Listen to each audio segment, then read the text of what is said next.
सुनिए डॉक्टर श्याम सुंदर पाराशर जी की यह अनमोल कथा। आज की इस द्वितीय दिवसीय कथा के प्रथम भाग के अंतर्गत भक्तों आप लोग जानेंगे कि आत्म तत्व जो है वह किस प्रकार से जीवात्म तत्व से भिन्न है और किस प्रकार से जीवात्मा के उद्धार से ही मनुष्य का उद्धार होता है। भक्तों, श्री राधे राधे।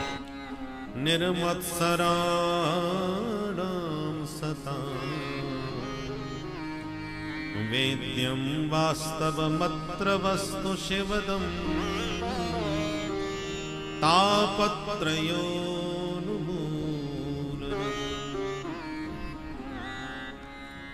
श्रीमद्भागवते महामुनिकृते किं वा परैरीश्वरः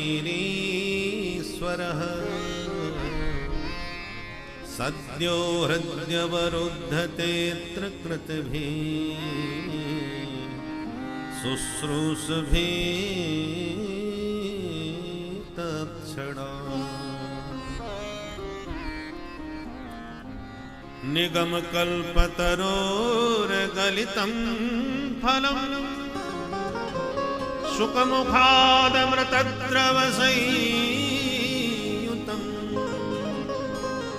पिबत भागवतं रसमालयम् मुहुरहो रसिका भुवि भावुका।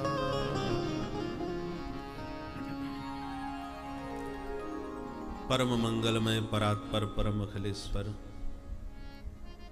प्रभु श्री बालकृष्ण लाल की वांगमय प्रति स्वरूपा श्रीमद् भागवत महापुराण सप्ताह ज्ञान यज्ञ में पधारे हुए समस्त भगवत चरणानुरागी बंधुओं एवं श्रद्धामयी माताओं, कल हम सबने श्रीमद् भागवत के महात्म्य का श्रवण किया। यह वह पावन ग्रंथ है जिसके श्रवण करने से हमारे जीवन में प्रसुप्त रूप से निश्चेष्ट पड़े ज्ञान वैराग्य की जागृति हो जाती है। श्रीमद् भागवत भक्ति ज्ञान वैराग्य की त्रिवेणी का संगम है। और दूसरी बात, जीवन में किसी को भी उदास निराश हताश होने की आवश्यकता नहीं। कोई कैसा भी पतित अधमादि अधम प्राणी क्यों न हो, धुंधकारी जैसे महापतित पापी प्रेतों को भी परम पुनीत पवित्र बनाने वाला ये पावन ग्रंथ है। महात्मा में दोनों बातें आपने कल सुनी। अभी आपने 3 श्लोक सुने, जिसमें प्रथम श्लोक में मंगलाचरण, दूसरे श्लोक में अनुबंध चतुष्टय और तीसरे श्लोक में श्रीमद् भागवत का स्वरूप समझाया गया है। प्रथम श्लोक में बताया है किम ध्येयम, हम किसको ध्यावें। दूसरे श्लोक में बताया किम गेयम, हम किसको गावें। और तीसरे श्लोक में बताया किम पेयम, हम क्या पीवें। तो इन 3 श्लोकों में ध्येय, गेय और पेय व्यास जी महाराज बतला रहे हैं। तो सबसे पहले किम ध्येयम, आप किसका ध्यान कर रहे हैं मंगलाचरण में? बोले सत्यम परम धीमहि। व्यास जी कहते हैं हम परम सत्य का ध्यान कर रहे हैं। भाई, किसी भी ग्रंथ में अपने इष्ट देव का ध्यान सबसे पहले किया जाता है। तो आपका कोई इष्ट तो होगा। रामम परम धीमहि, कृष्णम परम धीमहि, देवीम परम धीमहि, शिवम शंकरम, कुछ तो नाम लेते किसी देवता का। और बिना किसी देवता का नाम लिए व्यास जी ने कहा सत्यम परम धीमहि, हम तो परम सत्य का ध्यान कर रहे हैं। और वो परम सत्य है कौन? और इसी को लेकर आचार्यों ने इस प्रथम श्लोक की इतनी बृहद व्याख्या की है। सभी ने अपने अपने इष्ट का ध्यान किया। श्री बंसीधर स्वामी पाद ने ही इस श्लोक के 108 से ज्यादा अर्थ किए। उनका एक अलग ही ग्रंथ बन गया प्रथम श्लोक की व्याख्या का। ऐसा अद्भुत यह ग्रंथ है।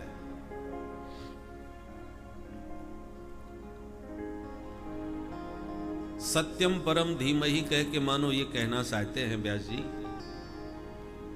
कि सबके लिए माननीय केवल सत्य है। सत्य का सभी सम्मान करते हैं। ऐसा कोई नहीं जो झूठ का उपासक हो।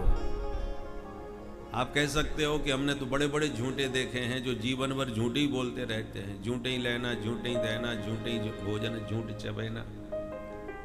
पर कितना भी महा झूठा व्यक्ति हो, पर यह कभी नहीं चाहेगा मुझसे कोई झूठ बोले। इससे क्या सिद्ध होता है कि सत्य को तो वो भी पसंद करता है, स्वार्थवश झूठ बोलता है। चोर भी चोरी करके आपस में बंटवारा करते हैं तो कहेंगे भैया आपस में बेईमानी नहीं होनी चाहिए। दुनिया से बेईमानी से लूटेंगे पर आपस में ईमानदारी की बात करेंगे। इसलिए सत्य ही एक ऐसा है जो सर्वमान्य है, सभी उसका आदर करते हैं।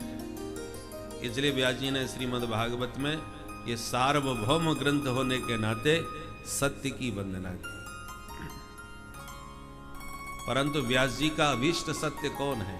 आप किस परम सत्य की बात कर रहे हैं? तो उसका पहले स्वरूप लक्षण भी बतलाया, तटस्थ लक्षण भी बतलाया। जन्माद्यस्य यतः, ये ब्रह्म सूत्र है। ब्रह्म सूत्र का पहला सूत्र अथातो ब्रह्म जिज्ञासा और दूसरा सूत्र है जन्माद्यस्य यतः। तो ब्रह्म सूत्र के इस द्वितीय सूत्र से ही श्रीमद् भागवत का शुभारंभ किया व्यास जी महाराज ने। मानो कहना चाहते हैं कि मैं वैदिक सूत्रों की ही बृहद व्याख्या करने जा रहा हूं, इसलिए वैदिक सूत्र से ही शुभारंभ किया।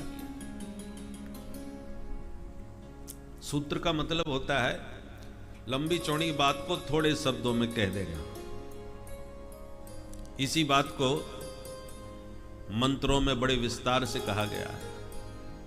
यतो वा इमानि भूतानि जायन्ते येन जातानि जीवन्ति।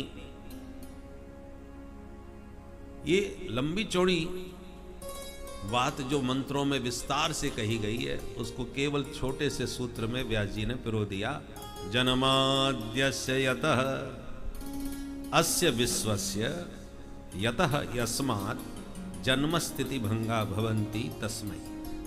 हम उस परमेश्वर का ध्यान कर रहे हैं जिसने संपूर्ण जगत को जन्म दिया, और सिर्फ जन्म ही नहीं दिया, जन्मादि, आदि में पालन और संहार का भी संकेत है। जिस परमात्मा ने इस जगत को जन्म दिया, इसका पालन किया और अंत में इस सबको समेट के अपने में ही समाविष्ट कर लेते हैं, हम उस परमेश्वर का ध्यान करते हैं। जन्माद्यस्य यतः अन्वयादितरतः, जिस परमात्मा ने जगत को बनाया और उसमें अनुगत भी है और उससे इतर भी है। परमात्मा इस जगत में व्याप्त भी है और इससे अलग भी है। अभिज्ञ स्वराट, जो सर्वज्ञ है और स्वप्रकाश है। तेने ब्रह्म हृदय आदि कवये, आदि कवये ब्रह्मणे हृदय संकल्पेन ब्रह्म तेने, जिन्होंने सृष्टिकर्ता ब्रह्मा को अपने संकल्प मात्र से ही समस्त वेदों का बोध करा दिया। ब्रह्म, ब्रह्म का अर्थ है वेद। ब्रह्म तेने,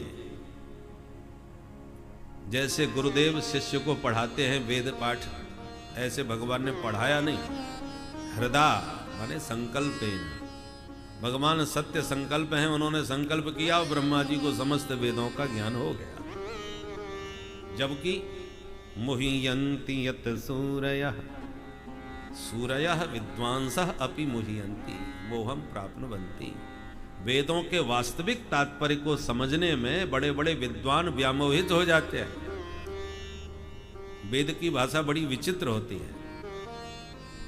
परोक्षवादः वेदोयम बालानां अनुशासनम। वेद भगवान की भाषा कैसी है? जैसे माताएं बच्चों पर अनुशासन करती हुई कहती है, देख बेटा जल्दी से ये दवा खा ले, तुझे कानपुर के बढ़िया लड्डू खिलाऊंगी। तेरे दादाजी लाए। अब मिठाई खाने के नाम पर बच्चा दवा खाने को तैयार हो जाता है।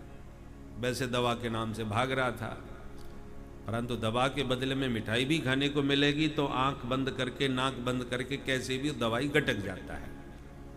और जब लड्डू खाने की बात आती है तो माँ बहला देती है, बस आई रहे, रास्ते में है, आते ही तेरे को सबसे पहले खिलाऊंगी, और बहला करके माँ बात को टाल देती है। क्योंकि माँ का उद्देश्य लड्डू खिलाने में नहीं, दवा पिलाने में है। उसी प्रकार स्वर्ग आदि का दिव्य मीठा लड्डू दिखा करके वेदादि शास्त्र हमें सत्कर्मों में प्रवृत्त करते हैं, शुभ कर्मों में प्रवृत्त कर उनकी प्रवृत्ति है। इसलिए वेद परोक्षवादी है, इनका शब्दार्थ कुछ होता है, तात्पर्यार्थ कुछ और ही निकलता है। तो मुह्यन्ति यत सूरयः, इसलिए बड़े बड़े विद्वान वेदों के वास्तविक तात्पर्य को जानने में व्यामोहित हो जाते हैं। तेजो वारि मृदाम यथा विनिमयो यत्र त्रिसर्गो मृषा। ये जो त्रिगुणात्मक संसार है, सत्व रज तम से बना, भगवान की विचित्र माया के प्रभाव से सत्यवत प्रतीत होता है। कैसे? दृष्टांत दिया, तेजो वारी मृदाम यथा, जैसे प्रचंड मार्तंड भुवन भास्कर सूर्य की प्रखर किरणों के प्रभाव से मरुस्थल में भी वारी का दर्शन होने लगता है। आप तपती धूप में सड़क पर गाड़ी से आ रहे हों तो कभी कभी सड़क पर दूर दृष्टि डाल के देखो तो पानी भरा नजर आता है। वस्तुतः पानी की बूंद भी नहीं होती, ये सूर्य की किरणों का भ्रम होता है, जिसको मृग तृष्णा, मृग मरीचिका आदि के नाम से जानते हैं। पानी दिखते हुए भी नहीं है। तेजो वारी मृदाम यथा, मृत्तिका में तेज सूर्य की किरणों के प्रभाव से वारी का दर्शन हो रहा है, वस्तुतः वो जल नहीं है, मृग तृष्णा का जल है। ऐसे ही इस जगत की स्वतंत्र सत्ता नहीं है, माया के प्रभाव से सत्यवत प्रतीत होता है। भोले बाबा कहते हैं, उमा कहूं मैं अनुभव अपना, सत हरि भजन जगत सब सपना। ये सब स्वप्न है। स्वप्न सत्य तो लगता है, पर कब तक? जब तक आंख बंद करके सो रहे तब तक। आंख खुली तब हंसी आती है, सब झूठा था। पर जब तक आंख बंद रहती है तब तक तो बिल्कुल सच्चा ही लगता है, एक क्षण को भी मिथ्या की कल्पना नहीं होती। उसी प्रकार ये जगत का सपना है। वो बंद आंखों का सपना है, ये खुली आंखों का सपना है। सपने होए भिखारी नप, रंक नाकपति होए, पर जागे लाभ न हानि कछु, तिम प्रपंच जिय जोए। ऐसे ही ये जगत प्रपंच है। धामना स्वेन सदा निरस्त कुहकम, जब जीव जागृत हो जाता है, स्वस्वरूप का जब बोध हो जाता है, तो माया के प्रभाव से दृश्यमान यह जो जगत का स्वप्न है वो तत्क्षण निरस्त हो जाता है, समाप्त हो जाता है। ऐसे उन सच्चिदानंद परमेश्वर का हम सब मिल करके ध्यान करते हैं। ये श्रीधर स्वामी पाद के शब्दों में सांकेतिक आपने अर्थ सुना, पर श्रीधरी टीका के ऊपर एक वंशीधरी टीका है, टीका पर टीका। श्रीधर जी ने बड़े सूत्र रूप में अपनी बात कही है, पर वंशीधर स्वामी पाद ने बहुत विस्तार से उसका वर्णन किया है। वंशीधर जी ने तो कई अर्थ किए, कृष्ण परक, राम परक, देवी परक, गणपति परक, गायत्री मंत्र परक, इस प्रकार से सैकड़ों अर्थ किए हैं। एक अर्थ आप उस वंशीधर जी का भी सुन लीजिए। सत्यम परम धीमहि, भगवान श्री कृष्ण का वांग्मय विग्रह भागवत को माना जाता है, कृष्ण परक ही आप अर्थ श्रवण करें। सत्यम सच्चिदानंद स्वरूपम श्री कृष्णम परम परमेश्वरम धीमहि ध्यायेम। हम सच्चिदानंद घन परमेश्वर श्री कृष्ण कन्हैया का ध्यान करते हैं। वो श्री कृष्ण कैसे हैं? बोले जन्माद्यस्य यतोन्वयादितरतः, आद्यस्य जन्मादि विकार रहतस्यापि यतः यस्मात् वसुदेव गृहे जन्म। जो अजन्मा है, आदि अंत से परे है, उन भगवान श्री कृष्ण ने लीला करने के लिए वसुदेव के लाला के रूप में जन्म लिया। जन्माद्यस्य यतः, और जन्म लेने के बाद क्या किया? बोले अन्वयाद इतरतः, अनुपश्चात आयात अगच्छत, तो जन्म लेते ही भाग गए। कुत्र? इतरतः, इतरत्र गोकुले अन्वगात, जन्म लिया मथुरा के बंदी गृह में, और जन्म लेते ही तुरंत रात के 12 बजे पिताजी लेके भाग के पहुंच गए गोकुल धाम में। जन्माद्यस्य यतोन्वयाद इतरतः, और क्या किए? चार्थे स्वभिज्ञ स्वराट, अर्थेषु कंस वंचनादि प्रयोजनेषु अभिज्ञ कुशल। मामा जी के ही जेल खाने में जन्म लेके भागे आए और मामा जी को भनक भी नहीं पड़ने दी। ऐसे परम पटु, परम कुशल हैं श्री कृष्ण। और गोकुल में जाके क्या किए? बोले स्वराट, स्वेसु गोपेसु राजते शोभते इति स्वराट। गोकुल में अपने गोपी ग्वालों के बीच में जिनकी अपूर्व शोभा हुई, सुशोभित हुए। अथवा स्वराट, सारे गाम पधनी इति सप्त स्वरेणोपलक्षिता वंशी, तया वंशया सह राजते शोभते इति स्वराट। सप्त स्वर समन्वित वंशी के साथ ही ब्रज में जिनकी सदैव शोभा हुई। वंशी विभूषित करा नवनीरदा। ब्रज में भगवान बिना वंशी लिए कभी नहीं रहे। ऐसे वंशीधर भगवान श्री कृष्ण। तेने ब्रह्म हृदय आदि कवय, आदि कवय ब्रह्मणे ब्रह्मांडम विस्मापयतुम वत्स वत्स पालादि रूपम तेने विस्तारितवान। जिन गोविंद ने अपनी ब्रज लीला से चतुरानन ब्रह्मा जी को भी व्यामोहित कर दिया था। 10वें स्कंद के 13वें अध्याय में विस्तार से कथा आई है कि ब्रह्मा जी ने जब ग्वाल वालों के साथ गोविंद को जूठा मीठा खाते देखा तो बुद्धि चकरा गई, कैसा भगवान है, सबका जूठा खाता फिरता है, मैं इनकी परीक्षा लूंगा। तो ब्रह्मा जी भगवान के बछड़े ब्रजवासी सबको चुरा के ले गए। तो भगवान संकल्प करके स्वयं ही बछड़े ब्रजवासी बन के तैयार हो गए और 1 वर्ष तक लीला स्वयं ही करते रहे और ब्रह्मलोक में ब्रजवासी सोते रहे। 1 वर्ष बाद ब्रह्मा जी ने जब पुनः आके वृंदावन में देखा तो वही सब लीला चल रही है। तो ब्रह्मा जी की खोपड़ी खराब हो गई, ये दूसरा ब्रह्मा कौन पैदा हो गया भाई? हमारी सृष्टि जैसी दूसरी सृष्टि किसने कर डाली? तो जिन गोविंद ने अपनी ब्रज लीला से ब्रह्मा जी को भी व्यामोहित कर दिया था, तेने ब्रह्म हृदय आदि कवय, और केवल ब्रह्मा जी ही नहीं, मुह्यन्ति यत सूरयः, सूरयः बलदेवादयोपि मुह्यन्ति। महावीर श्री बलराम जी महाराज भी गोविंद की लीला से व्यामोहित हो जाते हैं, तो और किसी की तो बात ही क्या कहना। तेजो वारि मृदाम यथा विनिमयो यत्र त्रिशर्गो मृषा। ब्रज में माधव जब मधुर मुरली बजाते हैं तो जल में थल का, थल में जल का धर्म प्रविष्ट करा देते हैं। माधव की जब मुरली बजती है तो कलकल कल्लोल करती हुई कमनीय कालिंदी का कलरव कुंठित हो जाता है।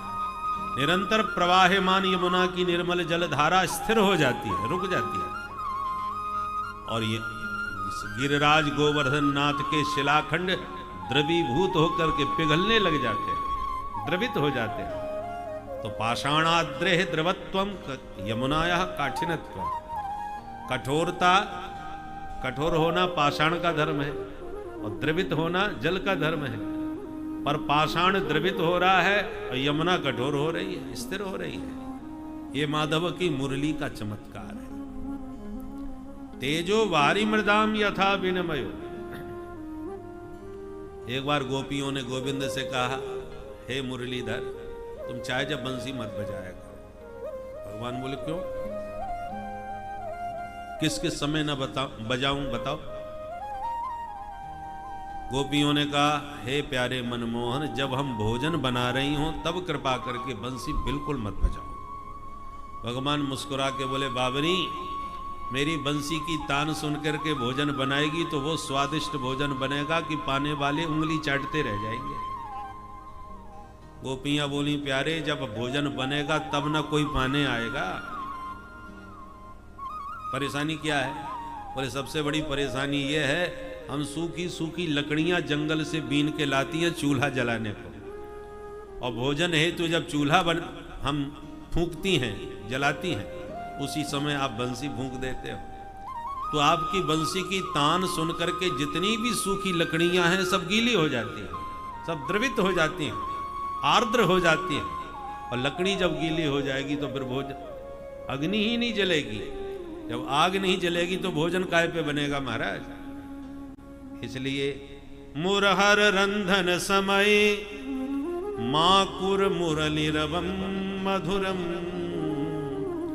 नीरस मेधो रसतां कृशानुरक्तेति कृशतरतां। इसलिए हे मुरहर रंधन समय मुरलिरवम माकुर, भोजन बनाते समय ये बंसी मत बजाइए, क्योंकि शुष्क काष्ठ भी सरस होकर के, आर्द्र होकर के सारी आग बुझा देता है। तो ये चमत्कार माधव की मुरली का है, जो जड़ को भी प्रभावित कर देती है। पत्थर पिघल जाए, सूखी लकड़ी गीली हो जाए, कल्पना कीजिए जब जड़ पर यह प्रभाव पड़ता है तो चेतन प्राणियों का क्या हाल होता होगा। तेजो वारि मृदाम यथा विनिमयो यत्र त्रिसर्गो मृषा। गोविंद के 3 धाम हैं, श्री वृंदावन धाम, मथुरा धाम और द्वारका धाम। यत्र त्रिसर्गो मृषा, ये तीनों धाम का जो भी सर्ग है, सर्ग माने सृष्टि परिकर, वो सब अमृषा सत्यम सच्चिदानंद स्वरूप ही है। भगवान जब धरा धाम पर लीला करने आते हैं तो अपने नित्य गोलोक धाम का परिकर भी अपने साथ में लाते हैं। इसलिए वृंदावन में जो श्रीदामा मधुमंगल आदि सखा हैं, और मथुरा में जो अक्रूर उद्धवादि परिकर है, और द्वारका में जो रुक्मिणी सत्यभामादिक हैं, तीनों धामों का जो भी भगवान का परिकर है वो सब नित्य परिकर है, शाश्वत भगवत धाम से प्रभु के साथ आया है। इसलिए यत्र त्रिसर्गो मृषा धामना स्वेन सदा निरस्त कुहकम स्वेन मथुरा खेन धामना तन निवासिनाम सदा सर्वदा निरस्तम कुहकम संसार लक्षणम ये नतम।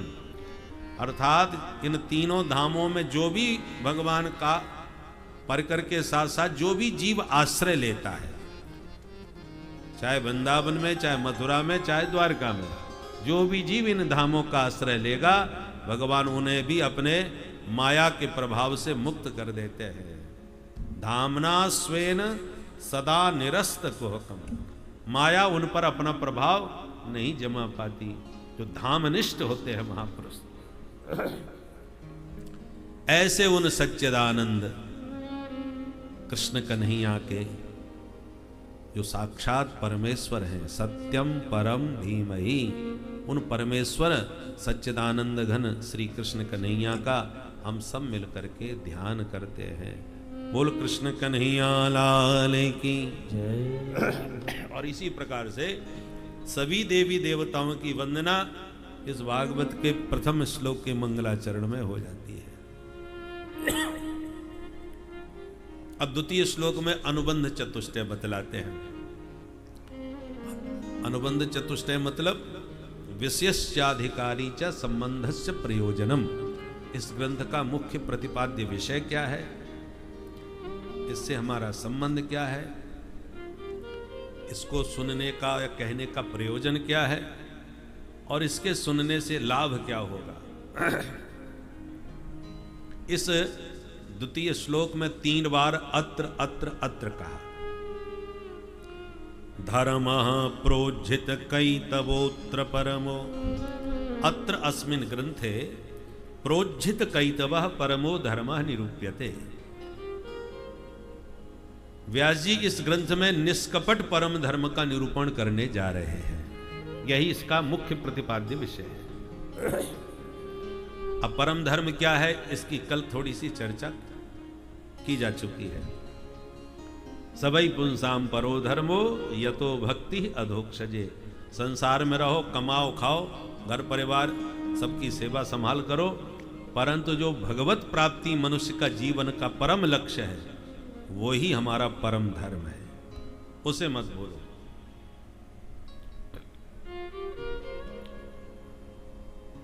तो धर्म प्रोज्झित कैतवोत्र परमो, उस परम धर्म का इसमें प्रतिपादन किया गया है। और यहां एक शब्द का प्रयोग किया व्यास जी ने, प्रोज्झित कैतवः। कैतव कहते हैं कपट को, प्रोज्झित कैतव माने निष्कपट। हम यहां पर निष्कपट परम धर्म का निरूपण करने जा रहे हैं। भाई धर्म तो धर्म होता है, ये निष्कपट कहने की क्या जरूरत है? क्या धर्म में भी कपट होता है? बोले हाँ, खूब होता है। कैसे होता है? होता है तभी तो कहना पड़ा कि प्रोज्झित कैतवः, हम निष्कपट धर्म का वर्णन करेंगे। तो धर्म में कपट क्या है? देखो, कल भी चर्चा हुई थी, धर्म किसको कहते हैं? वेदों ने जो कहा है उसका पालन करना धर्म है, उसके विरुद्ध जो आचरण किया जाता है वो अधर्म है। वेद प्रणहितो धर्म अधर्मस्तद विपर्यय। वेदों ने कहा माता पिता गुरुजनों की सेवा करो, तो सेवा करनी चाहिए, हमारा धर्म है, वेद की आज्ञा है। वेद निवेदन नहीं करते, आदेश देते हैं। सत्यम वद, सत्य बोलो। वेदों का आदेश राजा की आज्ञा की तरह होता है। राजा किसी से निवेदन नहीं करते, आदेश देते हैं, तुम ऐसा करो। ऐसे वेद भगवान ने आदेश दिया, सत्यम वद।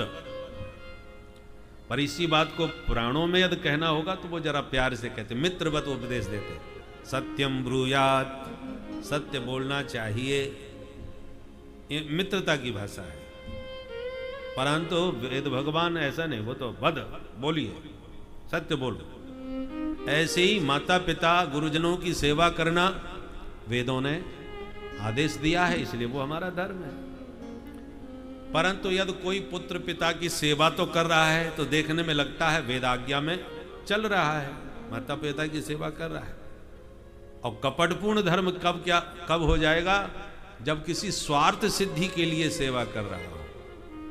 सेवा तो कर रहा है और मन में स्वार्थ छुपा हुआ है कि पिताजी 90 साल के तो हो ही गए, जिसको जो कुछ देना था वो दे चुके, अभी भी पिताजी के पास बहुत माल गड़ा हुआ रखा है जो आज तक किसी को बताया नहीं। ये 2-4 साल ढंग से मैंने सेवा कर ली, हृदय जीत लिया, तो पक्का माल मेरे को ही दे के जाएंगे। अब सेवा तो हो रही है, पर सेवा में वह निहित स्वार्थ छुपा हुआ है कि माल मिल जाए, तो फिर उसको कपटपूर्ण धर्म कहा जाएगा। फलेक्षा यत्र जायेत सस्या धर्म सकैतवः, निष्कामो यो भवे धर्म सशुद्ध परिकीर्तितः। निष्काम भाव से सेवा करना ही शुद्ध धर्म है। यदि उसमें स्वार्थ छुपा हुआ है तो वो कपटपूर्ण धर्म हो जाएगा। कोई चेला गुरुजी की इसलिए सेवा कर रहा है कि गुरुजी कुछ दिन के मेहमान हैं, हृदय जीत लिया तो श्री महंत हमको ही बना के जाएंगे, तो अपार संपत्ति 2-4 साल की सेवा के बाद हम ही मालिक हो जाएंगे। तो चाहे वो गुरु सेवा हो, चाहे माता पिता की सेवा हो, किसी भी प्रकार का स्वार्थ तुम्हारे सेवा में छुपा हुआ है तो वो कपटपूर्ण धर्म ही कहलाएगा। और श्रीमद् भागवत में इसलिए कहना पड़ा व्यास जी को, हम यहाँ पर निष्कपट धर्म का वर्णन करने जा रहे हैं। धर्म प्रोज्झित कैतवोत्र परमो। भागवत सुनने का अधिकारी कौन है? बोले निर्मत्सराणाम सताम। निर्गता मत्सरः निर्मत्सरः। जिसके भीतर से मात्सर्य मर गया हो, वही भागवत सुनने का उत्तम अधिकारी पात्र है। मत्सर और मच्छर में थोड़ा ही अंतर है। मच्छर बाहर से काटता है और मत्सर भीतर से काटता है। मत्सर का मतलब मत्तः अग्रे सरती, मुझसे ये व्यक्ति इतना आगे निकल गया, अब कुछ भी हो जाए, कितना भी खर्च करना पड़े, पर इसको तो मैं निपटा के छोड़ूंगा। अब दूसरे की तरक्की को देखकर, उत्कर्ष को देखकर आपके भीतर यदि चुभन हो रही है, तो जान लो आपके भीतर मच्छर घुसा हुआ है। परोत्कर्ष असहनम मत्सरः तद्रहितानाम निर्मत्सराणाम। दूसरे का उत्कर्ष यदि आपको काटता है, चुभता है, तो आप भागवत सुनने के अधिकारी नहीं हैं। जब दूसरे की प्रशंसा, उत्कर्ष को देखकर आपका मन प्रमुदित होने लगे, वाह भैया, इन्होंने क्या हमारे क्षेत्र का, देश का, गांव का नाम रोशन कर दिया, इनकी वजह से हम भी गौरवान्वित हो गए, भगवान इनको और तरक्की दे, इनका उत्कर्ष और दिनों दिन बढ़ाए, ऐसा उदार मन आपका यदि है, तो जान लो आप भागवत सुनने के उत्तम पात्र अधिकारी बन गए। निर्मत्सराणाम सताम,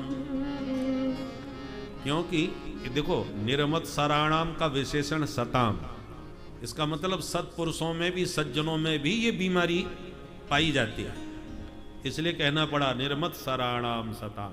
सताम सत्पुरुषाणाम, वे ही सत्पुरुष भागवत के अधिकारी हैं जो दूसरों के उत्कर्ष से प्रसन्न होते हैं। समुद्र कितना गहरा और विशाल होता है, पर उस समुद्र में भी एक निशाचरी रहती थी जो केवल ऊपर उड़ने वालों को ही पटक के खा जाती थी, मार डालती थी, छाया पकड़ के गिराती थी। इसका संकेत क्या है? बड़े बड़े विशाल हृदय वालों के भीतर भी ये मात्सर्य रूपी निश्चरी घुसी रहती है, जो अपने से अधिक ऊपर किसी को उड़ना पसंद नहीं करती। इसलिए कहा निर्मत्सराणाम सताम। वेद्यम वास्तवमत्र वस्तु शिवदम, पुनः अत्र शब्द का प्रयोग किया।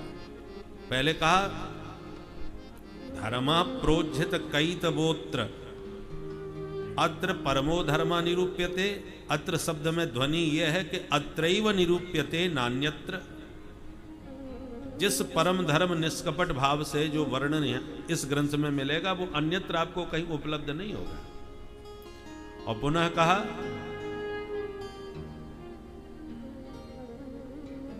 वेद्यम वास्तवमत्र वस्तु शिवदम, अत्र वास्तव वस्तु वेद्यम। इस ग्रंथ में वास्तव वस्तु का बोध कराया गया है। अत्रैव वेद्यम, ये वास्तव वस्तु क्या है? वास्तव के तीन अर्थ किए जाते हैं, वास्तवो जीवः, वास्तवी माया, वास्तवम जगत। जीव, जगत और माया, इन तीनों को वास्तव कहा जाता है। इस ग्रंथ में इन तीनों का ज्ञान कराया जाएगा। अच्छा, ज्ञान होने से क्या हो जाएगा? बोले शिवदम, जीव, जगत और माया के स्वरूप को जान गए तो तुम्हारा कल्याण हो जाएगा। कल्याण होगा कि नहीं होगा ये तो बाद में पता चलेगा। जीते जी हमारा लाभ क्या होगा? क्योंकि मरने के बाद तो सब लिख ही देते हैं, स्वर्गवासी या स्वर्गीय या साकेतवासी, वैकुंठवासी, गोलोकवासी, जो मर्जी आवे लिख लो। ये किसने देखा वो कहां के वासी बने? आप टेलीफोन करके पूछ भी नहीं सकते, दादाजी कहां पहुंच गए जरा बता दो तो कार्ड में लिखवा दे। तो मोबाइल भी काम नहीं करेगा। और प्रत्यक्ष देखने में आता, कितना भी महादुष्ट पापी क्यों न मरा हो, आज तक किसी पापी के मरने के बाद उसकी फोटो में हमने नरकवासी कभी लिखते हुए नहीं देखा। और सब जानते हैं कि पापी मर के नरक में ही गया होगा, पर फिर भी लिखता तो कोई नहीं है, सब स्वर्गवासी ही लिखते। तो ये परोक्ष श्रद्धा का विषय है कि वो उसका कल्याण हुआ कि नहीं हुआ, कि कहां गया। प्रत्यक्ष फल क्या है? बोले तापत्रयोन्मूलनम। इस ग्रंथ के श्रवण करने से तुम्हारे जीवन में जो दैहिक दैविक भौतिक ताप हैं, ये तीनों ताप सर्वथा समाप्त हो जाएंगे, इनका सर्वथा उन्मूलन हो जाएगा। ये प्रत्यक्ष लाभ है। श्रीमद्भागवते महामुनि कृते किं वापनैरीश्वरः।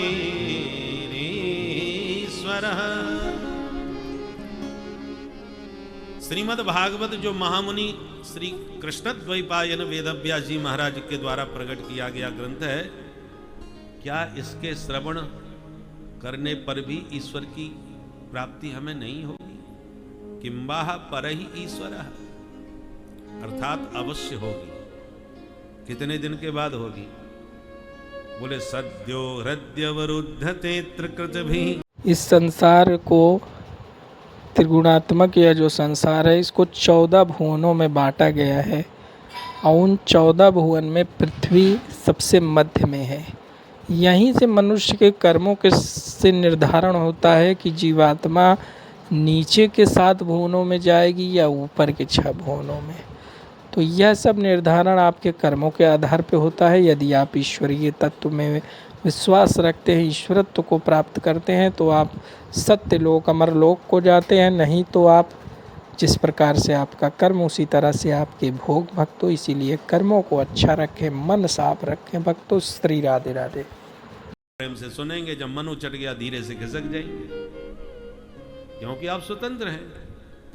अवरुद्ध कब कहलाएंगे? जब किसी सत्संग भवन में कथा हो रही हो, कथा प्रारंभ होते ही गेट बंद, लॉक लगा दिया जाएगा। बोले जब कथा संपन्न होगी तभी गेट खुलेगा। तो भले ही आप सत्संग में बैठे हैं, परंतु अवरुद्ध कहे जाएंगे। कोई आपको टेलीफोन करके मोबाइल पर सूचना दे, भैया जरा जरूरी बात करनी है, बाहर आओ, तो आपको कहना पड़ेगा क्या करें साहब, सत्संग में फंस गए।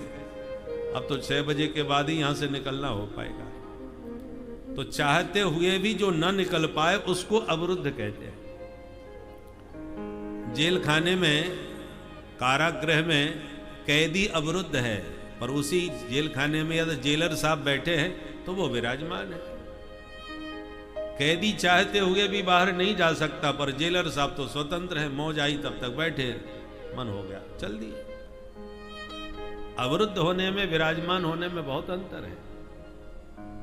तो व्यास जी के शब्द कह रहे हैं कि भगवान हृदय में विराजमान नहीं होंगे। सद्यो हृदयवरुद्धते त्रिकृतभिः शुश्रूषभिः तत्क्षणात्। वह हरि तुम्हारे हृदय में अवरुद्ध हो जाएंगे तत्क्षणात्, उसी क्षण। किस क्षण? शुश्रूषभिः, जहां आपके मन में सुनने की उत्कट अभिलाषा उत्पन्न हुई, उसी क्षण। तो लोग सुनने क्यों नहीं आते फिर? जब इतना चमत्कार है तो लोग सुनने क्यों नहीं आते? तब कहते हैं शुश्रूषभिः का विशेषण है कृतभिः।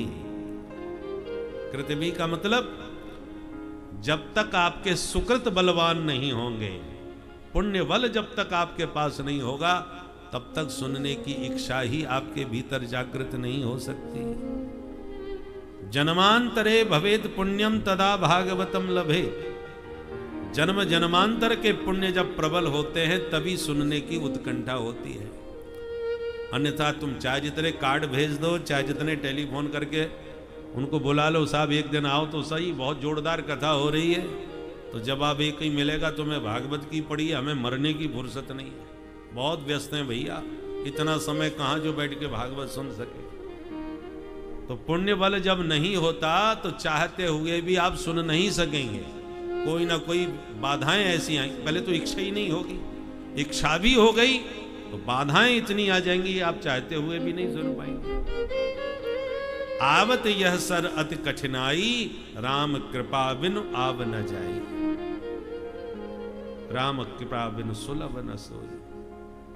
भगवान की कृपा जब विशेष हो और पुण्य का बल प्रबल हो, तभी ये सत्संग श्रवण का सौभाग्य सुलभ होता है। बोलो भागवत भगवान की जय।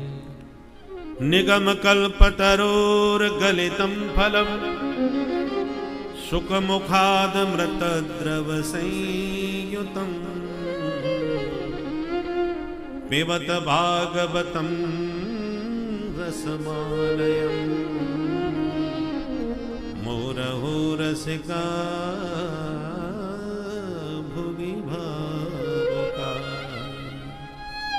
अब तीसरे श्लोक में स्वरूप समझा रहे हैं। निगम कल्पतरो गलितम फलम। निगम माने वेद।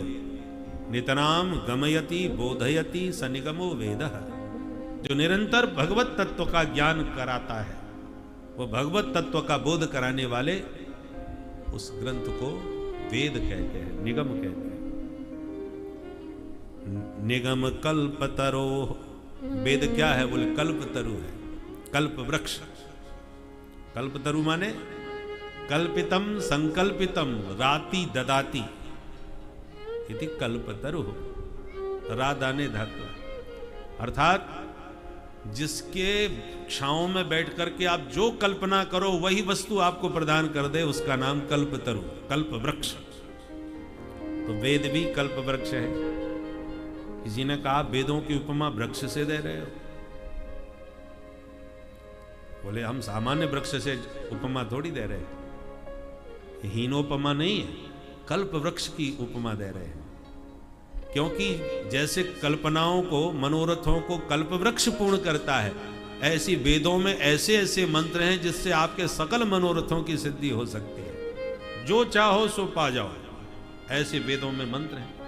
मृत्यु को भी विजय प्राप्त करने वाला महामृत्युंजय, इसलिए इसको कल्पतरु कहा। निगम कल्पतरो गलितम फलम। उसी वेद रूपी कल्प वृक्ष से टपक करके पका हुआ फल नीचे गिरा, जिसका नाम है श्रीमद् भागवत। भागवत उसी वेद वृक्ष का परिपक्व फल है। किसी ने कहा महाराज जब पका हुआ फल है तभी सहज भाव से टपका है, और पका फल है तो बहुत ऊंची डाली से गिरे तो फूट भी सकता है। तो भागवत कोई फूटा हुआ फल है क्या? बोले ना ना, फूटा हुआ फल नहीं है। जब वेद की उच्च शाखा से टपका तो फूटा क्यों नहीं? बोले धम्म से नीचे नहीं गिरा, डायरेक्ट नहीं गिरा, इनडायरेक्ट, धीरे धीरे, डाली प्रति डाली के द्वारा। सबसे पहले श्रीमन नारायण की डाली से टपका तो ब्रह्मा की डाली पर अटका, फिर ब्रह्मा की शाखा से टपका तो नारद की शाखा पर लटका, फिर नारद की शाखा से टपका तो वेदव्यास की शाखा पर अटका, फिर वेदव्यास की शाखा से टपका तो सुख शाखा पर लटका, फिर सुख शाखा से टपका तब परीक्षित के माध्यम से समस्त रसिकों को प्राप्त हो गया। तो शिष्य प्रशिष्य शाखा पल्लव परंपराया शनै शनै अखंड मेवावतीर्णम न तो उच्च निपातेन स्फुटितम। श्रीधर स्वामी पाद कह रहे हैं कि डाली प्रति डाली के द्वारा धीरे धीरे धरा पर आया है, इसलिए सुरक्षित है, साबुत है और रसीला भी है। किसी प्रकार से खंडित फल नहीं है, अखंडित फल है। अच्छा महाराज, फल भले ही साबुत है, सुरक्षित है, परंतु खट्टा निकला तो गला खराब हो जाएगा। व्यास जी कहते हैं उसकी हम गारंटी लेते हैं, फल एकदम मधुराति मधुर है, बहुत मीठा है। बोले व्यास जी आपके कहने से तो हम नहीं मानेंगे। क्यों नहीं मानोगे भाई? बोले आपका फल है तो आप तो उसकी प्रशंसा करोगे ही। फल बेचने वाला अपने फल की निंदा थोड़ी करेगा, भले ही वो खट्टा फल हो। बेचने वाले कहते हैं मलाई वाले केले, अरे केला तो केला ही होता है, वो मलाई से थोड़ी बना के लाया होगा, पर बेचने का तरीका है। उसकी प्रशंसा में क्या क्या उपमाएं देते हैं। एक सज्जन आवाज लगा रहे थे खरबूजे शक्कर से मीठे, तो सुन करके एक व्यक्ति बहुत प्रभावित हो गया, उसने खरीद लिए।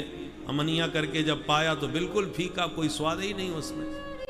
तो नाराज होकर बोला क्यों रे मूर्ख, तूने हमको उल्लू बना दिया, इसमें तो कोई स्वाद ही नहीं है।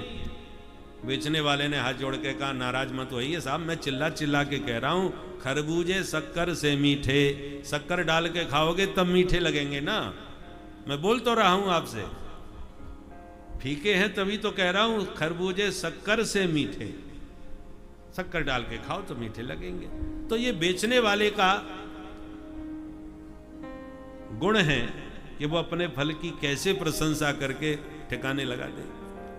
तो व्यास जी आपका ये भागवत रूपी फल है तो आप उसको खट्टा थोड़ी बताओगे, हमें प्रमाण दीजिए कि ये मीठा ही है, इसमें क्या प्रमाण है। व्यास जी कहते हैं तो प्रमाण यह है कि जिस फल में तोता अपना मुंह मार दे तो आंख मूछ के समझ लो ये फल निश्चित रूप से मीठा ही निकलेगा। मेरे भागवत रूपी फल में भी तोते का मुंह लगा है। किस तोते ने मुंह मारा? बोले शुक मुखाद अमृतद्रव संयुतम। मेरे परम प्रिय पुत्र सुखदेव जी जैसे परमहंस संत का मुख लगा हुआ है, इसलिए हम गारंटी के साथ कह सकते हैं ये फल कदापि खट्टा नहीं हो सकता। मधुराधिपतेर अखिलम मधुरम। माधुर्य मूर्ति माधव की लीलाओं का रस इस फल में भरा हुआ है, इसलिए अखिलम मधुरम, बहुत ही मीठा मधुर फल है, ये गारंटी हम लेते हैं। सुख मुखात, प्रमाण ये है कि सुख मुख लगा हुआ है, इसलिए अमृत द्रव संयुतम, अमृत के समान परम दिव्याति दिव्य रस इसमें भरा है। अमृतम परमानंद स एव द्रवो रसः। श्रुतियों ने परमात्मा को रस रूप बतलाया है। रसो वैसा, परमात्मा रस रूप हैं और वे ही रस रूप से भागवत में विराजमान है। तेन संयुतम पिबत भागवतम रसमालयम मुहुरहु रसिका भूमि भावुका। हे रसिक जनो, भावुक जनो, आओ और इस मधुराति मधुर रस का निरंतर पान करो, बारंबार पान करो। मुहु मुहु पिबत। किसी ने कहा वाह महाराज, अभी अभी आप इसको फल बता रहे थे, अब कह रहे हो पिबत। फल कहीं पिए जाते हैं बाबा? अरे खाया जाता है, चूसा भी जाता है, पर पिया तो नहीं जाता। तो अभी आपने कहा निगम कल्प तरोर गलितम फलम, और क्रिया लगा रहे हो पिबत। ये कैसा फल है जिसे आप पिला रहे हो? ब्यास जी कहते देखो, इस फल में न छिलका है न गुठली है, केवल प्योर रस ही रस भराया है। रसमालयम, रस का भंडार है ये। जिसमें छिलका गुठली वाला फल होता है, उसकी छिलका गुठली निकाल के शेष रस पिया जाता है, पर ये रसमय फल है। छिलका गुठली त्याज्य वस्तु कुछ है ही नहीं इसमें। इसलिए हे रसिक भावुक जनो, आओ और इस रस का निरंतर कर्णपुटों से पान करो। बोल भागवत भगवान की जय। नैमिष की पुण्य भूमि में सूत जी महाराज यह अमृत रस सौनकादि 88,000 ऋषियों को पान करा रहे हैं। प्रथम अध्याय में सौनकादि ऋषियों ने 6 प्रश्न पूछे हैं, उनका उत्तर विस्तार से संपूर्ण भागवत में दिया है। प्रश्न पत्र छोटा होता है पर उसका उत्तर लिखने में पूरी कापी भर जाती है। प्रश्न क्या है? पहला प्रश्न, पुंसामेकांततः श्रेयः तन्नः संसितुमर्हति। महाराज घोर कलयुग आ गया है, लोगों की बुद्धि और भाग्य अति मंद हो चुके हैं। मंदा सुमंद मतयो, व्यक्ति की बुद्धि मंद हो तो भाग्य के बल पर जी लेगा, भाग्य मंद हो तो बुद्धि के बल पर जीनेगा। पर जिसकी बुद्धि भाग्य दोनों ही मंद पड़ जाएं, उस बेचारे का कल्याण कैसे होगा? मंदा सुमंद मतयो मंद भाग्यायुपद्रुता। तो ऐसे कलयुग के कलुषित प्राणियों का कैसे कल्याण हो, ये पहला प्रश्न। दूसरा प्रश्न यह है, हमारे धर्मशास्त्र बहुत ज्यादा हैं, 4 वेद हैं, 18 पुराण हैं, 6 शास्त्र हैं, फिर ऐतिहासिक ग्रंथ वाल्मीकि रामायण और महाभारत आदि हैं। इतना हमारा बृहद धर्म ग्रंथ हैं कि हम लोग ठीक से उनका नाम तक नहीं जानते, तो पढ़ेंगे समझेंगे क्या? इसलिए महाराज लोगों की बुद्धि मंद है। कलयुग के प्राणियों का कल्याण करने के लिए इन सब शास्त्रों का सार क्या है, वो कृपा करके हमें बता दीजिए। तीसरा प्रश्न यह है कि भगवान अवतार क्यों लेते हैं?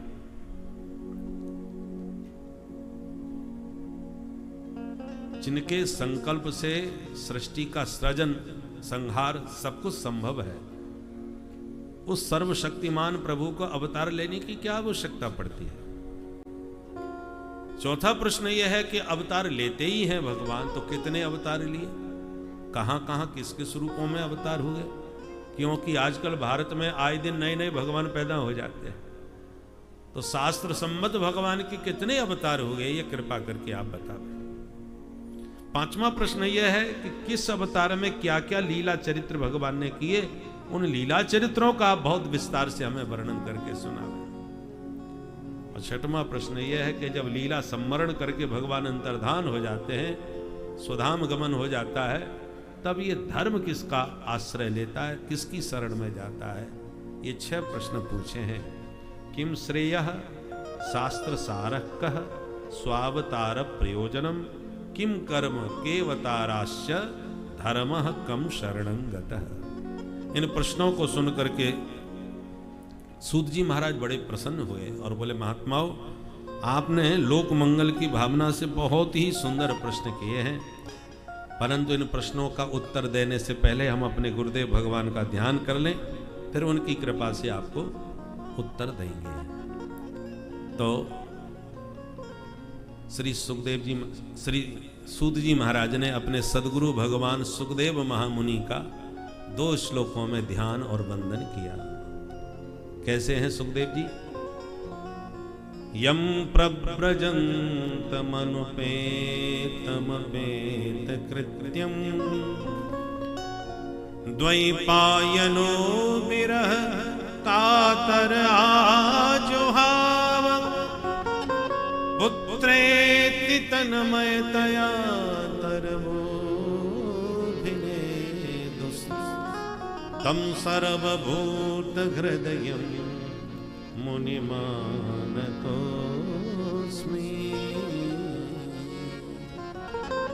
यस्वानुभावमखिल श्रुति सारवेद मध्यात्मदीपमतितिरीशितान्तमोऽन्धम् संसारिणां करुणयाः पुराणगुह्यम् तं व्याससूनुमुपयामि गुरुं मुनीनाम् तं व्याससूनुमुपयामि गुरुं मुनीनाम्। इन 2 श्लोकों में भगवान सुखदेव जी का ध्यान। कैसे हैं सुखदेव जी? यम प्रव्रजंतम अनुपेतम अपेत कृत्यम। जो सुखदेव जी जन्मते ही परिव्राजक हो गए, सन्यासी हो गए, जिनका उपनयन यज्ञोपवीत आदि संस्कार भी विधिवत संपन्न नहीं हो पाया था, जन्मते ही सन्यासी बन गए।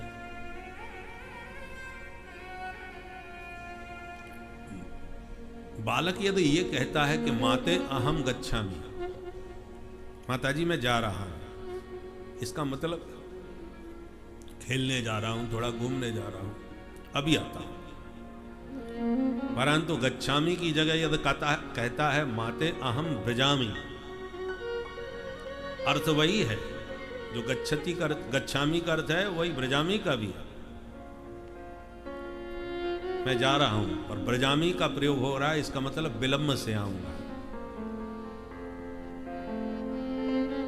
परंतु यदि उसमें उपसर्ग भी लगा दिया प्रव्रजामि, इसका मतलब मैं अब कभी नहीं आऊंगा, हमेशा के लिए जा रहा हूं। तो सुखदेव जी कैसे हैं? यम प्रव्रजंतम, जो जन्म लेते ही प्रव्रजंत हो गए, हमेशा के लिए सर्वस्व त्याग करके सन्यासी बन गए। उपनयन आदि कोई भी संस्कार भी जिनका विधिवत संपन्न नहीं हो पाया था, ऐसे श्री सुखदेव जी महाराज अपने पुत्र को इस प्रकार हमेशा के लिए जाते हुए देख करके व्यास जी महाराज भी विरह से कातर हो करके, व्याकुल हो करके, पुत्र विरह में पुत्र पुत्र पुकारते उनके पीछे पीछे दौड़े। द्वैपायनो विरह कातर आजुहाव, विरह से कातर व्याकुल व्यास जी महाराज द्वैपायन पीछे पीछे भागते जा रहे हो। भो शुक क्वायासी, बेटा तुम कहां जा रहे हो, ऐसे पुकार रहे। तरबो भिनेदु, जंगल में जोर से आवाज लगाओ तो वृक्षों से टकरा करके प्रतिध्वनि आती है, चारों तरफ जंगल में आवाज गूंजने लगी, बेटा बेटा बेटा। मानो वृक्षों ने भी व्यास जी को उपदेश दिया कि व्यास जी हमें देखो, हमारे भी फल रूपी वृक्षों के जो फल होते हैं वो उनके बच्चे हैं। हम अपने हजारों पुत्रों को समाज सेवा में समर्पित करते रहते हैं, आप अपने एक बेटे को ही समर्पित कर दो, ऐसे नहीं जा रहा। ये जाकर के अनंत अनंत जीवों का कल्याण करेगा, जीवों का उद्धार करने के लिए जा रहा है, इसलिए परमार्थ के लिए पुत्र को समर्पित कर दो। वृक्षों से जो पुत्र पुत्र की ध्वनि वापस लौट रही है, मानो वृक्ष भी व्यास जी को कुछ बोध करा रहे हैं। ऐसे सर्वभूत हृदय सुखदेव जी के श्री चरणों में बारंबार प्रणाम। जिन सुखदेव जी ने समस्त श्रुतियों का सार सर्वस्व संग्रहित करके श्रीमद् भागवत के रूप में अध्यात्म का एक ऐसा दीपक जलाया, जिस दीपक के प्रकाश से जो अज्ञान अंधकार में भटकते हुए जीव थे उनको एक रास्ता दिखाई पड़ने लगा। यस्वानुभाव मखिल श्रुति सारमेकम। श्रुतियों में बहुत से पंथ हैं, बहुत से मार्ग दिखाए गए हैं जिसमें लोग भटक जाते हैं, परंतु सुखदेव जी ने सबका सार निकाल करके अंधकार में एक दीपक जला दो तो रास्ता दिखाई पड़ने लगता है। दीपावली पर हमने खूब दिए जलाए, तेल का, घी का। आजकल तो बिजली के भी दीपक बन के तैयार हो गए हैं। तो अनेक प्रकार के दीपक जलाते हैं, उनसे क्या फायदा होता है? बोले अंधकार नष्ट होता है। परंतु सच्चा दीपक वह है जो दीपावली के बाद अब आप जला रहे हैं।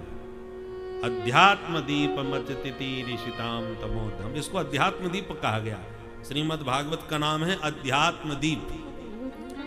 इस दीपक को जलाने से क्या होगा? बोले बाहर का अंधेरा तो इन दिया से दूर होगा, पर अध्यात्म का दीपक जब आपके भीतर जलेगा तो जन्म जन्मांतर का अज्ञान अंधकार जो आपके भीतर व्याप्त था वो इस अध्यात्म दीपक के प्रकाश से दूर भाग जाएगा। अज्ञान तिमिरांधस्य ज्ञानांजन शलाकया चक्षुरुन्मीलितं येन तस्मै श्री गुरवे नमः। सदगुरु वही दीपक तो जलाते हैं, इसलिए सुखदेव जी जगत गुरु हैं, क्योंकि इन्होंने श्रीमद् भागवत के अध्यात्म दीपक को प्रकाशित करके अनंत अनंत जीवों का ज्ञान तिमिर ध्वस्त कर दिया। तितिरिषिताम तमोंधम, अज्ञान के अंधकार को जो पार करना चाहते थे पर मार्ग नहीं सूझ रहा था, उनको दीपक दिखा करके रास्ता बता दिया। संसारिणाम करुणया, भटकते हुए संसारियों पर करुणा जागृत हो गई, इसलिए ये दीपक श्री सुखदेव जी ने जलाया। ऐसे जगत गुरु व्यासनंदन भगवान सुखदेव जी के श्री चरणों में हमारा बारंबार प्रणाम है। गुरु शब्द का अर्थ ही यही होता है। गुकारः अंधकारस्यात् रुकारस्तन्निरोधकः अंधकार प्रकाशत्वात् गुरु इत्यभिधीयते। जो अज्ञान के अंधकार को मिटाकर आपके भीतर दिव्य ज्ञान का प्रकाश प्रदान कर दे, उसी का नाम है गुरु, सदगुरु। हमारे गुरुदेव भगवान ने विनय वल्लरी में बहुत सुंदर पद में गुरुदेव की महिमा का गान किया है। आइए आप भी मेरे साथ थोड़ा गुनगुना लीजिए। अघियन अघहरन देव, अघियन अघहरन देव, अघियन अघहरन देव, अघियन अघहरन देव, सद्गुरु सुखकारी, अघियन अघहरन देव, सद्गुरु सुखकारी, अघियन अघहरन देव, अघियन अघहरन देव, सद्गुरु सुखकारी, अघियन अघहरन देव, अघियन अघहरन देव। आरत हर प्रभु कृपाल, आरत हर प्रभु कृपाल, दीन बंधु प्रणत पाल, दीन बंधु प्रणत पाल। आरत हर प्रभु कृपाल, दीन बंधु प्रणत पाल, आरत हर प्रभु कृपाल, दीन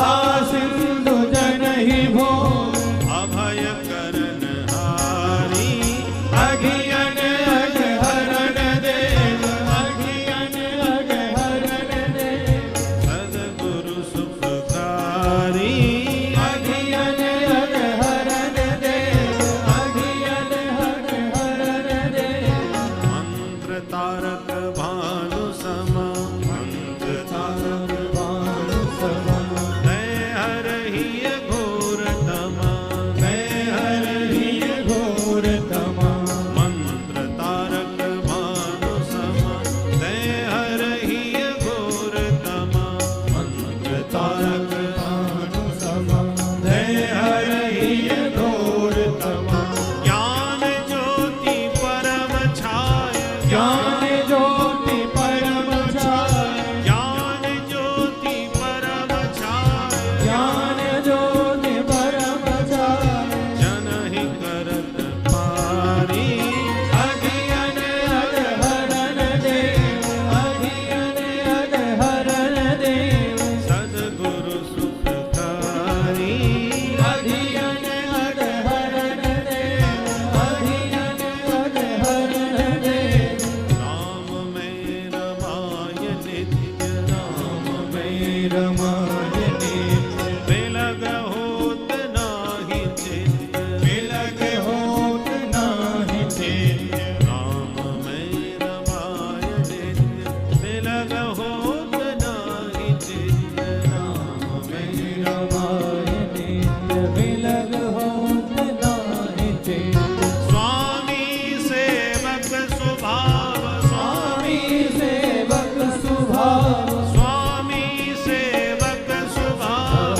स्वामी सेवक सुभाव पंच रस प्रसारी अघियन अघ हरण देव अघियन अघ हरण देव सद्गुरु सुखकारी अघियन अघ हरण देव अघियन अघ हरण देव झरना झर झरत झार झरना झर झरत झार हृदय बीच रस सुखार हृदय बीच रस सुखार झरना झर झरत झार हृदय बीच रस सुखार झरना झर झरत झार हृदय बीच रस सुखार श्री हर्षण ही हरण हार हर्षण ही हरण हार श्री हर्षण ही हरण हार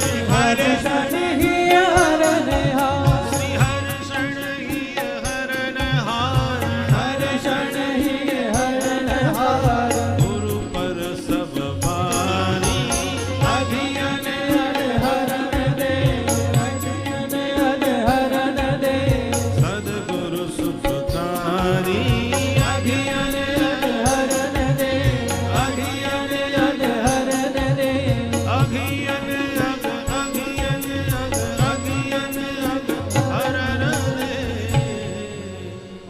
श्री सद्गुरुदेव भगवान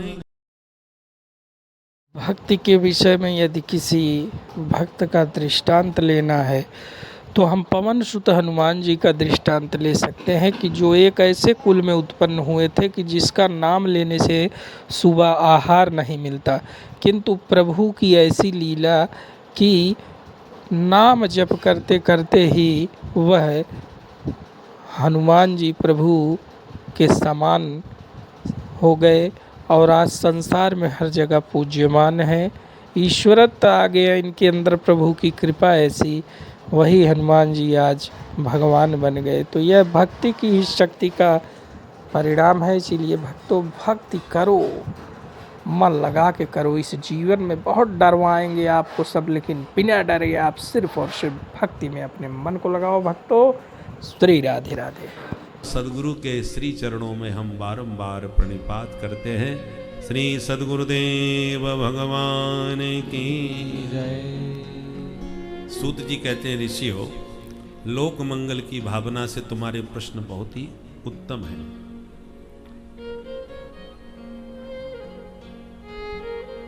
हम लोग दिन रात मेहनत किस लिए करते हैं? किसी ने प्रश्न किया तो जवाब मिला, आहारार्थम कर्म कुर्यात मनुष्य। हर प्राणी पेट भरने के लिए काम कर रहा है। दिन रात मेहनत का काम क्या है? बोले साहब क्या करें, पापी पेट का सवाल है, करेंगे नहीं तो खाएंगे क्या? तो आहारार्थम कर्म कुर्यात मनुष्य। तो फिर आहार क्यों करते हो भाई? बोले आहारम कुर्यात प्राण संधारणार्थम। भोजन करेंगे तभी प्राण बचेंगे, अन्नमय कोश है, बिना भोजन के शरीर चल ही नहीं सकता। अतः प्राणों की रक्षा क्यों करना चाहते हो? बोले प्राणा संधारया तत्व जिज्ञासनार्थम। प्राणों की रक्षा हम इसलिए कर रहे हैं कि इस मनुष्य शरीर में ही रहते रहते प्राण निकलें, उससे पहले तत्व जिज्ञासा हमारे भीतर जागृत हो जाए, तत्व को हम जान लें। तत्व ज्ञान के लिए प्राणों की रक्षा अनिवार्य है। इस शरीर से, शरीर माध्यम खलु धर्म साधनम, जो भी आप सत्कर्म करेंगे तत्व ज्ञान होगा तो इस शरीर से ही। इसलिए शरीर की रक्षा आवश्यक है। शरीर की रक्षा के लिए भोजन आवश्यक है, भोजन के लिए कर्म आवश्यक है। तो कर्म करते हैं भोजन के लिए, भोजन करते हैं प्राणों के लिए, प्राणों को रखते हैं तत्व ज्ञान के लिए। अच्छा, तत्व ज्ञान हो जाएगा, उससे क्या होगा? बोले तत्वम जिज्ञास्यम येन भूयो न जन्मः। तत्व को हम इसलिए जानना चाहते हैं कि उसको जानने के बाद जीव का जन्म मरण हमेशा के लिए समाप्त हो जाता है। पुनरपि जननम पुनरपि मरणम का जो अनंत काल से चक्र चल रहा है, इस चक्र व्यूह से छुटकारा पा जाएंगे यदि हमें तत्व ज्ञान हो गया तो। इसलिए मनुष्य जीवन का परम लक्ष्य क्या होना चाहिए? जीवस्य तत्व जिज्ञासा। बहुत पैसा कमा लेना, बहुत धन सम्मान मान प्रतिष्ठा बना लेना, ये मनुष्य जीवन का लक्ष्य नहीं है। मनुष्य जीवन का लक्ष्य है उस परम तत्व को जान लेना, जिसको जानने के बाद कुछ भी जानना शेष नहीं रहता, जिसको जानने के बाद आना जाना ही समाप्त हो जाता है। और मनुष्य शरीर के अतिरिक्त अन्य किसी शरीर से जाना भी नहीं जा सकता। इसलिए मनुष्य शरीर का परम लक्ष्य भगवत तत्व की प्राप्ति में होना चाहिए। क्योंकि प्रारब्ध के अनुसार जिस शरीर में जाओगे, आहार तो आपको प्राप्त हो ही जाएगा।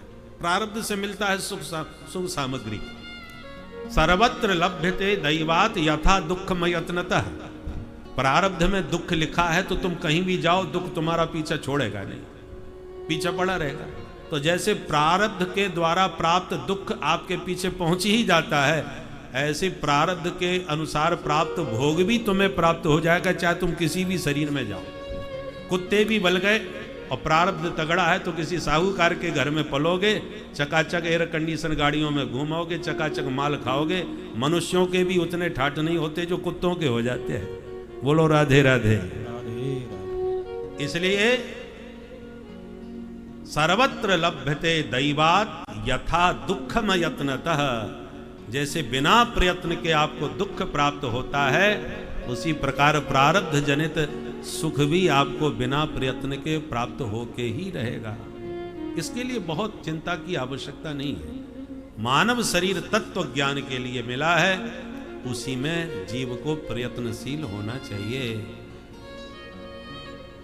धर्मार्थ काम मोक्षाणम यस्यैकोपि न विद्यते अजागलस्तनस्यैव तस्य जन्म निरर्थकम। पुरुषार्थ चतुष्टय में आपने किसी को भी साधन नहीं किया, किसी को जीवन में प्राप्त नहीं किया, तो आपका जीवन उसी प्रकार से व्यर्थ चला गया जैसे बकरी के गले में लटका हुआ स्तन व्यर्थ होता है। अजागलस्तनस्यैव तस्य जन्म निरर्थकम। अब प्रश्न किया, महाराज ये बताइए, आप ये जो भागवत हमको सुना रहे हैं, इसकी रचना कब कहां किसके द्वारा की गई, ये विस्तार से समझाएं। तो सूत जी कहते हैं, ऋषियों, द्वापरे समनुप्राप्ते तृतीये युग पर्यये जातः पराशराद्योगी वासव्या